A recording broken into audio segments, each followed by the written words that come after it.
Ladies and gentlemen, welcome back to the Yellow Card Podcast. It is episode 23. Episode 23 this week. With me, as always, Chris Jones, Andrew Faciano. Your host, as always, Diego Galvez. What's up, guys? Welcome to episode 23. How we doing? Andrew might be the best out of the three of us today. Yeah, he's got a smile that has his own zip code. It's going from pop, pop, pop, pop, pop. Yeah, I literally feel like I got kicked in the teeth, but we're gonna get into that. Andrew, how you doing? Your smile said it all, but how you doing? Yeah, I'm great. Not every day that you get a 95th minute equalizer, so have to enjoy it. Wow, the kid's dropping bombs already. All right, I like it. I like it. We're rolling today already. Let's go. I can tell. I love that energy. I want the same energy carrying over for the Liverpool Man City game when we watch it in like less than a little over an hour. No, Andrew and I will just go to sleep. Yeah. You want me to? Oh boy, God bless. No, I'm actually really excited to watch that game. I think it's going to be a great one. Yeah, it's going to be a great clash between two Titans, in my personal opinion. But on episode 23, we got some topics to talk about here. Number one, we got the fifth round of the FA Cup coming up. It's going to be exciting. It's always a very exciting round, anyways. Sorry about Liverpool not making it to the fifth round. That is we don't do it on the Jurgen Klopp. It's fine. That's like if you're a Liverpool fan, you know that you never make it to the fifth round, so you just don't even think about it. No word. Then we got to talk about the January transfer window, which all of a sudden kind of got interesting. I guess people forgot about COVID-19 for some reason, but it got interesting, which is nice. We'll get into a heated debate between Andrew and myself about the Manchester versus Everton game. Because if I got kicked in the teeth, I got to remind you of a couple of things in history, so that's okay.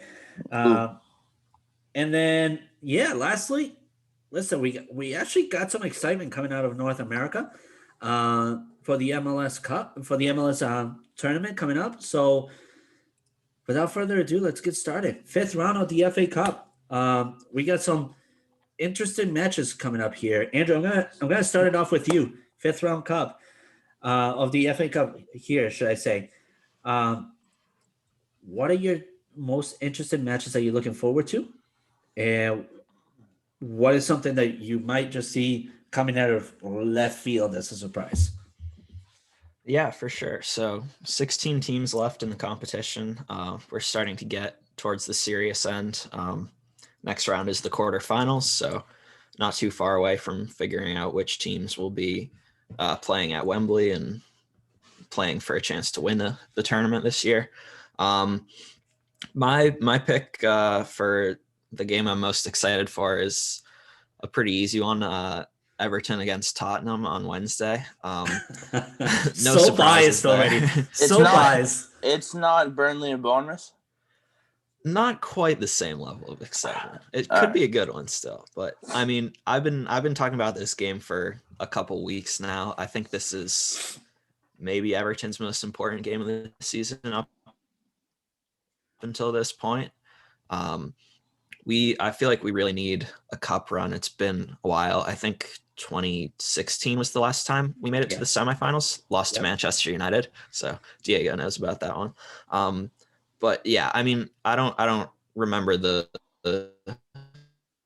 numbers right off the top of my head, but I think Everton haven't even made the fifth round since then, I believe. So it's been a while. Tottenham had a good win today over West Brom, so they might be riding the ship a little bit now that they have Harry Kane back. But I really, really hope Everton win this game. Like this is going to be a big one for our season, I think.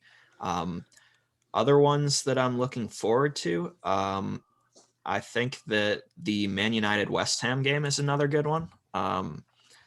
It's West Ham has been pretty decent as of late. They're still up around the top end of the Premier League table. We all know Man United has also been very good, so I think that's another appealing matchup on paper.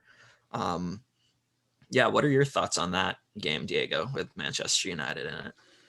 So to backtrack a little bit, It actually seems like Manchester United and Everton have had a quiet rivalry in the FA Cup that nobody seems to really think about much. Like if you look back at 1994, 1995, which I know it sounds like I'm talking 20th century at this point. I was hatched at that point already. So What a way to describe that you were born. Hash? Would you come out of an egg? Jesus. I was incubated at that point. So in that 1994-1995 season, that was the last time that Everton lifted the FA Cup when Paul Rideout actually scored literally the only goal in the 90th minute against Manchester United. It's something about the 90th minute that you guys are just annoying as hell against Manchester United, but I love it because it just brings that energy about the game. When coaches tell you all along, the game hasn't ended until the whistle is blown. So just a little piece of history there. For the FA Cup, I mean, the matches are Burnley versus Bournemouth, which kind of a bit of an interesting thing right there, considering that Bournemouth just let go of their manager and they're now on a hunt for a new manager. There was rumors of John Terry, maybe even Frank Lampard. Personally, I don't think either of those two belong there. They're great coaches, but I just don't think they belong there. Then obviously Manchester United versus West Ham, which is gonna be a, a sour tasting game, considering Jesse Lingard just came off of the best debut he's had ever, with two goals scored in his previous game. He's more than likely going to be playing in the FA Cup. There's no questions about that. So there's a possibility that he can score against Manchester United, which what a backhanded slap that would be to Ole Gunnar Solskjaer, who anybody that looks at his face, they're all like, I want to punch the guy in the face because he just has a punchable face kind of look to him. Then you got Swansea versus Manchester City. That's not even a fair game to begin with, but it's 2021, so prices have happened. Can Swansea maybe just come out of left field and knock out Manchester City? Possibly. Who knows? You got Leicester City versus Brighton. That's going to be an interesting game. People tend to undermine Brighton a lot. And as of late, actually, in the January transfer window, which we'll get to talk about, they were very active. They made some reinforcements, which is interesting. The highlight of the week, you guys ready for this one? Sheffield United versus Bristol City. I'm not sure if people will tune in to watch this one or if the ratings. Did you just say that with a straight face? If so, God bless you. Obviously, Everton versus Tottenham, which I got a special take on this one. If Tottenham loses here, there's possibility that the rumors of get Mourinho sacked will get going. This is a bad start of the year for Tottenham thus far. And with Harry Kane, I believe he's actually starting this week, which is the most idiotic move you can make as Mourinho. You should be taking care of your forwards. Right. And he's starting. I mean, that's just ridiculous. Then you got Wolves versus Southampton. That's going to be an exciting game. Two undermined teams, but continuing to develop. Then Barnsley versus Chelsea, which is another excitement to watch behind Tuchel and his managerial style. So that's the fifth round of the FA Cup. Chris, any predictions thus far on the fifth round? Well, I think it's Everton's first time being this deep in the tournament, I believe, since 2006, I think. No, so they were in the quarterfinals last 16. Year, right? I don't think so. They made the semifinals in 2016 and lost to United, but I think they lost to Liverpool in the third round last year. Yeah. So it's the team that they've been. Oh no. Okay, so I'm reading this wrong. Hold on. Wow. It's been a while. So they haven't been this deep since they had Romelu Lukaku on their team. Right. Yeah. Before he went to Manchester United. Oh my God! What a name that is for Everton, Romelu Lukaku. I know. I love that guy. They should bring him back. But I think Everton Tottenham's going to be a good game. Obviously, it's everybody's match to watch, but low-key, Wolves and Southampton could low-key be a very good game. I agree with that, yeah. Yeah. Wolves just picked up a win over Arsenal when did they play? They played during the week. So they got a little bit of momentum going for them. They're playing Leicester City right now, if I'm not mistaken, as we speak. It was 0-0 at halftime. I think they're drawing, yeah. So What just surprised me because Leicester should be winning that game right now. They got some momentum going for them. Southampton's looking to bounce back and potentially get back to their winning ways. But I think my bold take of the FA Cup is that one of, or maybe even two of, United, City, and Tottenham don't make it to the quarterfinal. At least one of them doesn't make it, maybe two. I'm not saying who, but you can make the assumption. Yeah, he's gonna say he's already knocking Manchester United out of the competition. No. The word did not come out of my mouth. I said one, maybe two out of those three teams. The one team that I know but for a hinting fact, Manchester United's out. Huh? No. By hinting that Manchester United's out. I like that. No. I'm not hinting anybody's out. It could be Tottenham. It could be Man City against Swansea. You never know. Yeah. Swansea gave Man City a pretty tough game. I don't know if I think it was 2 seasons ago when Daniel James was still there. I think that was in the. Yeah, I think you're right. I think you are right.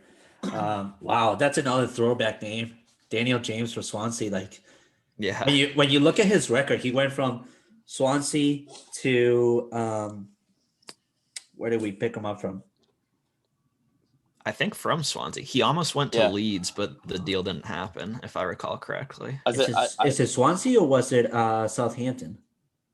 I'm 95% sure it's Swansea. Yeah, I think it was Swansea. I'm doing looks. Swansea. Okay. So Swansea to Manchester. Yeah, Swansea to Manchester United. I mean, talk about increasing your value in your career. But now still being a bench warmer for Manchester United, which is an unfair way to use him. So, real quick, when Everton played United in the FA Cup in 2016, you know who scored the game-winning goal in the 93rd in the 90th Anthony minute? Martial. Yep. And Diego hates him for whatever reason. Listen, because Anthony Martial that they won the FA Cup in 2016. But that was when he was in form, when he was in shape. When he was taking care of himself and when he was being well managed. Blame Oli. Don't blame him. I don't think it's to blame Oli either. I think it's to blame. I think it's to blame actually the player himself because he was developed by Van Gaal when he was there, right? Then further developed by Mourinho. But during the Mourinho campaign, he dropped form. Then Solskjaer picks him up again under his wing, gives him all sorts of confidence, gives him the number that he wanted for the longest timing, and again drops form. So it comes to a point where you as a player have got to manage yourself well, because if that was the case, then the same thing should be said about Marcus Rashford. Then, and Marcus Rashford has been phenomenal by all means of the word itself. So, again, that's just my personal take on Anthony Martial. But that does it for the 5th round of the FA Cup. Now, going into the January transfer window, a lot of action happened that last day, which significantly enough, a lot of really good financial decisions were made by a lot of these clubs. There's the concerns about COVID-19 and the impact that it made financially to a lot of these clubs internationally. But a lot of savvy strategical moves made. Liverpool was very active there. As I mentioned previously, Brighton was very active. United States had a big presence in this January transfer window with 2 big names making big contract signings to European leagues. So I'm going to kick it off to Chris. Me and him have debated for a long time here that Liverpool needed to address their center back issues, considering after Van Dijk had gone down. It was just a matter of time of others going down as well because of the physicality required in the English Premier League. Um, Two big signings for Liverpool, some that could potentially become permanent deals. Chris, give us your take, sir. I mean, just I feel like there were more teams that did little moves to help with depth pieces than I think people would have liked to see. Because at the same time, what do you look for when you think of the transfer window? You think of the big move and you think of who's moving. Yeah. You know what I mean? And in that aspect, nobody really moved. So of like the top tier of the player stature. So like Everton got Josh King from Bournemouth, which was a great move for them. They needed depth up front. Liverpool got two talented center backs, both young, Ben Davies and I can't pronounce the other guy's last name. Diego, that's where you come in. You're the pronunciator of the show, don't you remember? I'm trying to remember his name. Oh, good God. Ozan Kabak. Ozan Kabak. Yeah. That's Ozan him. Kabak. Yeah. You know, just like Schlakke got Mustafi from Arsenal for free. Like there were little pieces that moved around in the transfer window that, in my opinion, is going to set up for such a big summer transfer window that we might see the most money spent in the transfer window of all time. Yeah. But what are your takes though? Because Liverpool also lost a major piece of their puzzle that was developing in Takumi Minamino. He went on a loan deal over to Southampton just to impulse their depth that much more. How do you feel about Minamino leaving Liverpool to a Southampton, considering that you guys, I mean, often you guys utilize Curtis Jones, which I have no idea why. Me both. That should be Minamino's move there. I agreed. What do you think though? It's a loan. It's to get him some playing time. I don't think it's going to become a permanent deal for him over there in Southampton. I do think that he's going to find space to impress in that attacking lineup that Southampton pulls out. So I think that it's only going to get his confidence up. And the second his confidence gets up is the second that Liverpool's like, all right, well, we're bringing him back. Yeah. And he's going to start going into the lineup. Then when his confidence gets up, what they can do is they can figure out what they want to do for the future in midfield. Wijnaldum, Oxlade-Chamberlain, you have so many guys that you could potentially move if this guy is going to be your next, big guy for them. Yeah. So personally, I like the move. It wasn't the greatest, but at the same time, you got to get his confidence up somehow. And unfortunately, you can't play him with the team that you have right now because you need all hands on deck at the same time. Okay. Now, over to the Everton side of things of this podcast. Josh King. I mean, what an absolute bargain you guys just got. $5 million for arguably one of the up-and-coming forwards for the English Premier League, if he is well-managed, obviously, under the Ancelotti management. What are your takes on that, Andrew? I liked the addition a lot. I think we talked about before on this podcast that Everton was lacking in terms of attacking depth. So it was something that needed to be addressed. And Josh King seems like a perfect fit for that role. I think he's only under contract for about 6 months. So it's virtually no risk at all. No. If it doesn't work out, it's not like he's stuck on the books making money for a long time. So I like that as well. I think he's looked pretty good in the 2 appearances he's made so far. He hasn't played a ton of time, but I mean, with the FA Cup game in the middle of the week, perhaps we can see him start either in that game or then the Premier League fixture next weekend against Fulham. That might be a perfect game to have him start and make his first start for Everton. One thing that I like about his game is that he's pretty versatile across the front 3. So he can play out on the left, on the right, or through the middle, which is good because when you're like Everton and don't have a ton of attacking depth, you need your pieces that you do have to be able to shift around and play in different roles. So I think it was a perfect accusation for the position they were in. It's not a huge name, big move, but I think he can come in and be an impact player. And I think bringing him in also allowed them to offload some guys who need more consistent game time. Like Anthony Gordon is the first one who comes to mind. He's now at Preston North End and is going to be playing a lot more regularly. So that should be good for his development. Yep. They also ended up keeping Bernard around, which I was happy about, just to have another body there who can come in and create a little bit offensively.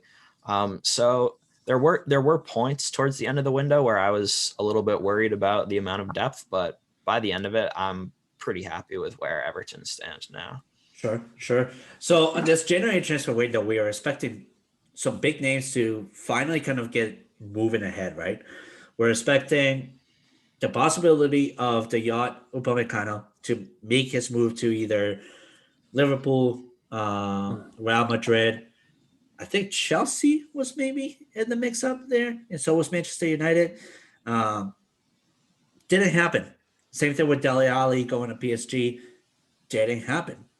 Um, with Dele Alli not going to PSG though, and with Harry Kane having picked up the injury that he picked up, and maybe making it worse by appearing in this game this week, do we think that Dele Alli could possibly start to pick up minutes here for Tottenham, or do we think that Mourinho's just gonna continue to do his thing and just be like, "Nah, sit down"?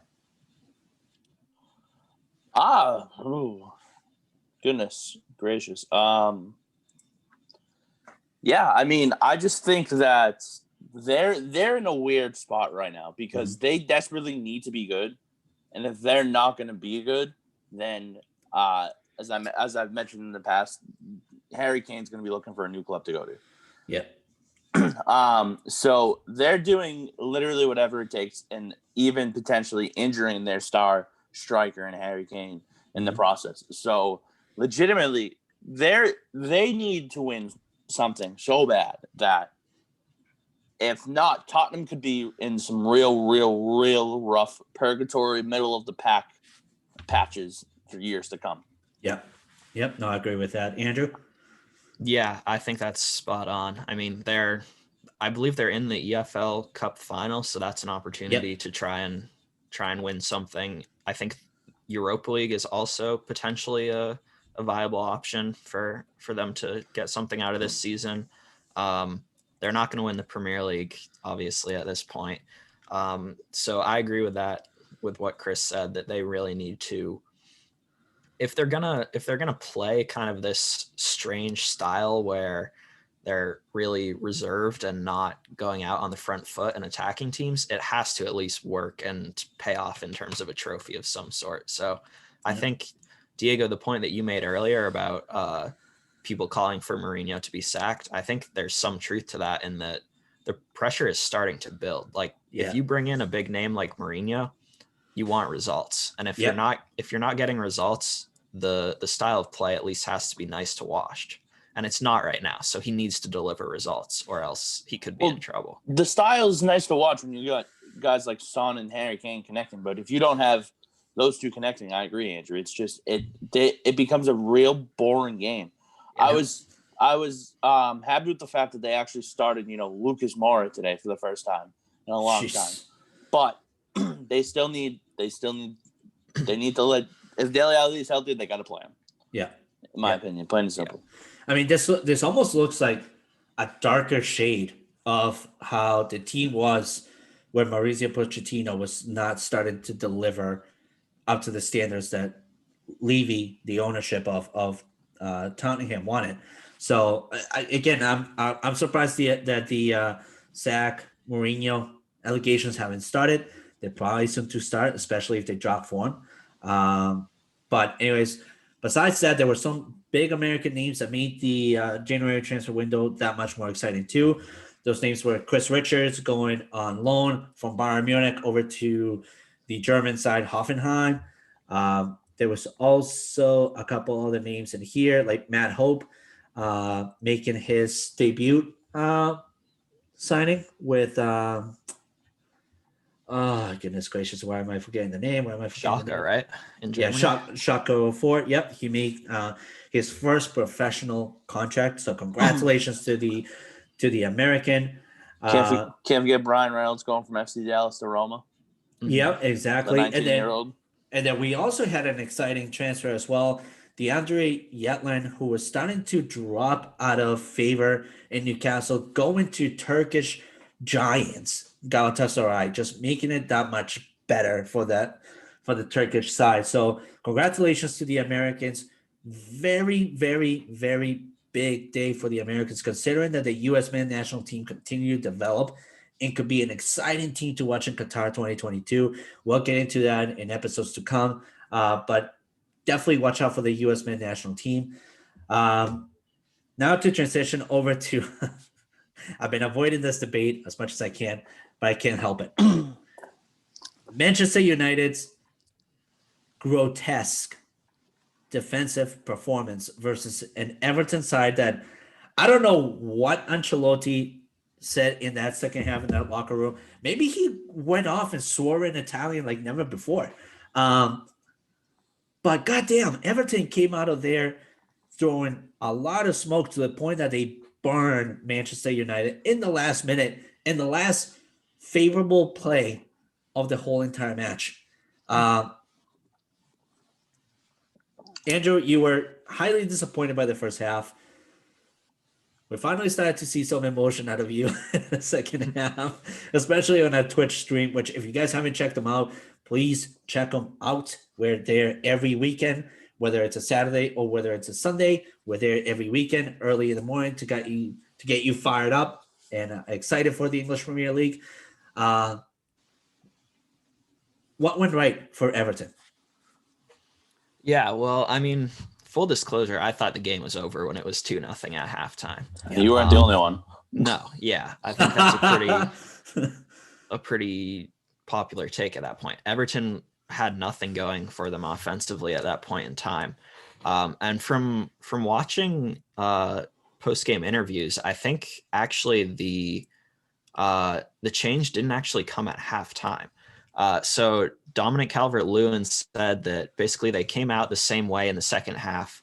If you were watching that Twitch stream, you would have heard us talking about the formation Everton were using with James Rodriguez kind of in a diamond behind Richarlison and Calvert-Lewin as the two strikers. They switched that up a couple minutes into the second half. Apparently, Ancelotti just decided to change things because it was obvious it wasn't working, and the results were immediate. They scored 2 goals in 3 minutes before eventually going down again 3-2. But it's probably the luckiest header by McTominay I think I've seen in quite some time. Oh my God, absolutely. Because all he had to do was just get it in the right spot, and it was in. And Olsen tripped and got his fingertips on it still. Yeah. Yeah, Olsen didn't have his best game for Everton, I would say, yesterday. That third goal especially was one that you kind of want your goalkeeper to stop. But yeah, after that, I thought once again Everton showed tremendous character to fight back and stay in the game. It's a situation where in years past and other teams very easily could have just had their heads down and folded, and Man United would have saw out the game. But it's not what happened, which is great to see as an Everton fan. Obviously, we all want to see our team fighting to the very last second of the game to try and get back into things.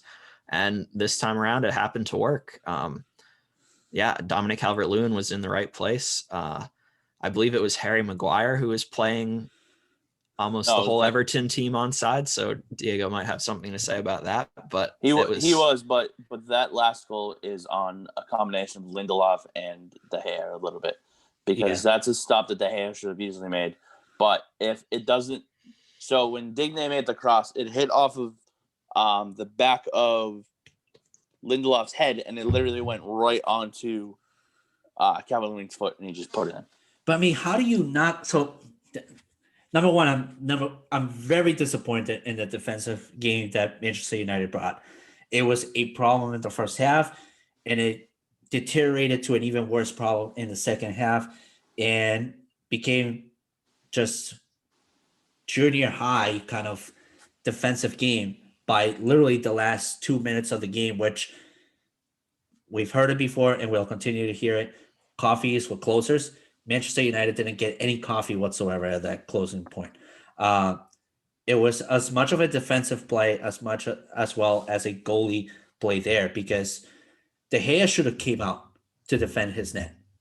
He didn't. He just stood there and watched the ball pass him by, which for a big name like David De Gea, who continues to get opportunity after opportunity, dude, you kind of have to make it be proven that you deserve those opportunities. This is something that any goalie would have come out to defend. Any, whether it's, I mean, Andrew, you and I agree on this. We both don't like Jordan Pickford that much.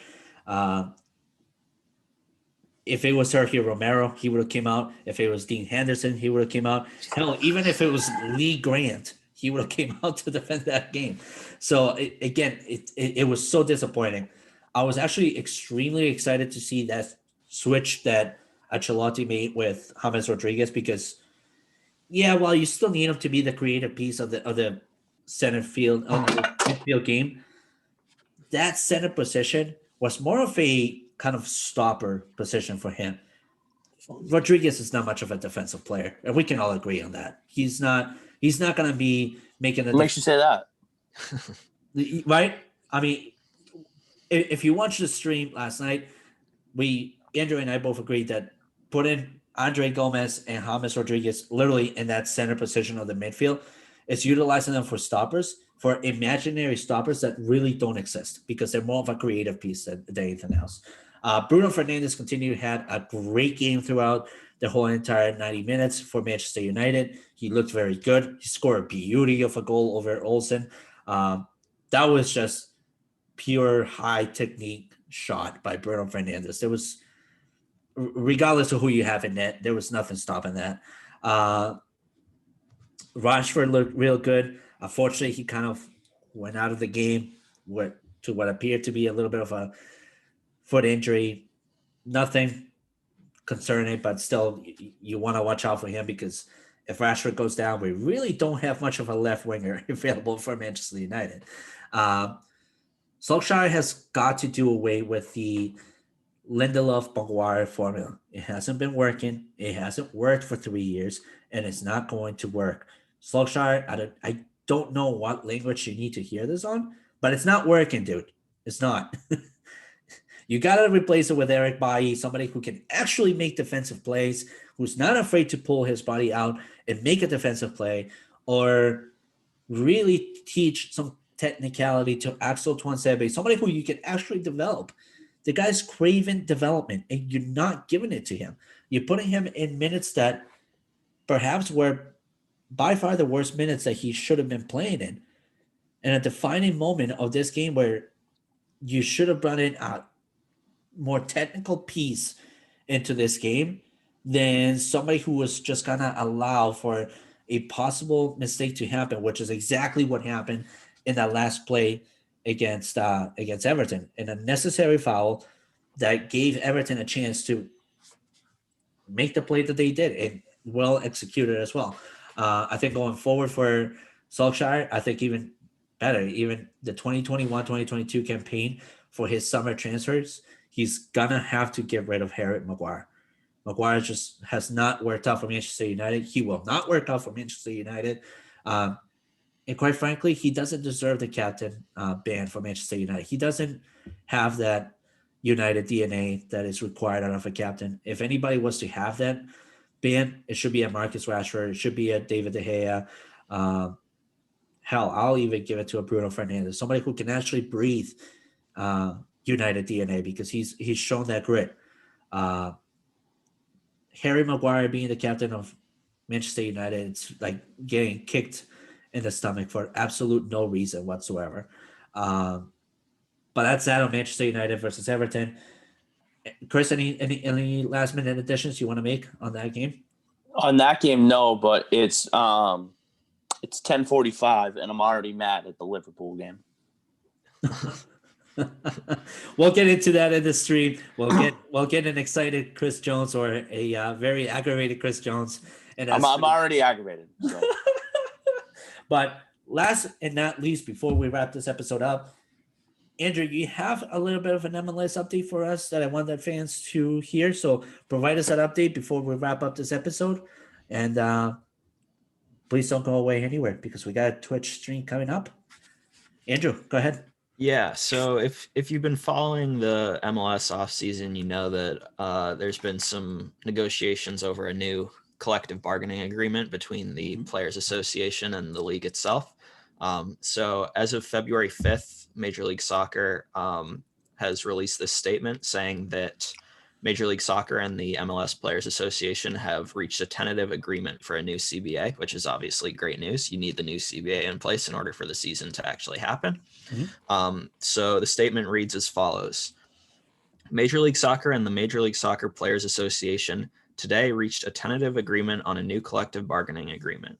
The agreement, covering the next 7 years from 2021 through 2027, so that's a long time, a lot longer than typically you'll see a CBA with major sports leagues, is subject to the approval of the MLS Board of Governors and the membership of the MLSPA.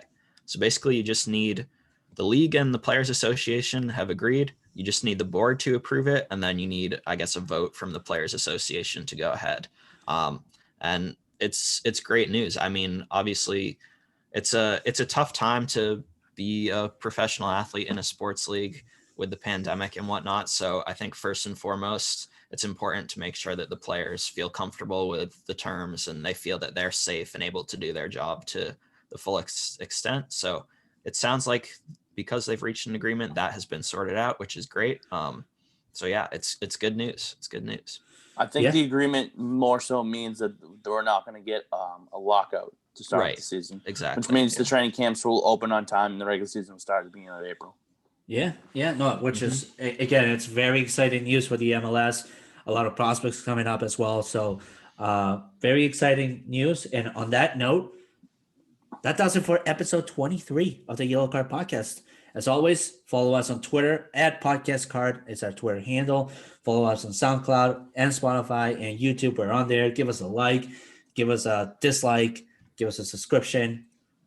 Whatever you can. Just check us out. Give us a chance. Check us out. As always, Andrew, where can people find you? Where can people follow you? And also, remind us on when you write for Couch Guy Sports. Yeah, so you can find me on Twitter at AFASC573. I write on Tuesdays and Saturdays right now, so keep an eye out on those days for stuff from me. Both soccer content and then also the cycling season is getting going. So if you're a fan of cycling, make sure you follow me to hear my thoughts on that as well. Absolutely. Chris, you are a busy man for Couch Guy Sports, which I absolutely love it. Remind us on, well, not like you really need to remind us, but remind us on when you write for Couch Guy Sports, what it is that you do and where people can follow you. So I'm kind of like the everyday writer with the occasional day off because, writer's block is a serious thing that I don't know if you guys have ever had that, but it's a real kick in the dick, dude. I'm not going to lie. It's a real kick in the dick. Oh, my God. So basically, I'll be doing winners and losers of the Premier League after every match day. So be on the lookout for that. And then we get Champions League stuff coming back next week. It's going to be probably a heavy Champions League episode. So stay tuned for that as well. Yeah. And, just so you guys know, Chris is also part of the Chasers podcast, which every now and then they do a lot of betting on soccer. So if you are a soccer bettor out there, make sure you're checking the Chasers 617 on Twitter. That's where you can find them. I can't wait to bet Manchester City today because I hate my team. And then you can always find me at Diego the DJ on Twitter. I write on Tuesdays and Saturdays. I'm also streaming multiple days on the Twitch channel. So again, thank you for tuning in. Episode 23 for this week now concludes. Don't go away anywhere. If you're listening, don't go away. Tune into the Twitch channel because it'll be Chris, Andrew Fasciano, and myself providing live commentary on the Liverpool versus Manchester City clash. Thank you for tuning in and have a great rest of your week. Fucking Curtis Jones, damn it! Why are you playing?